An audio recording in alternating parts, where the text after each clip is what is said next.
প্রিয় জন্মভূমি, কবি আমিন হাসান মোল্লা।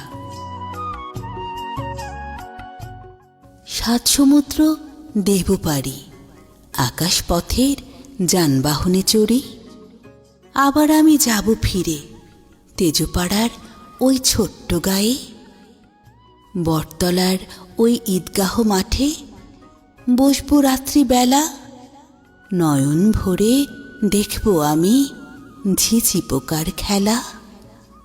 নুডুইল বিলের হিমেল হাওয়া দোলাবে মনে প্রেমের ছোঁয়া। সেই ছোঁয়াতে মনটা আমার আনন্দে তাই হবে মাতোয়ারা। হঠাৎ দেখি গাছের ডালে কোকিল ডাকে বারে বারে।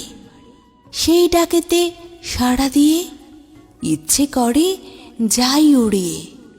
মনে আমার জেগে ওঠে প্রিয় জন্মভূমির কথা।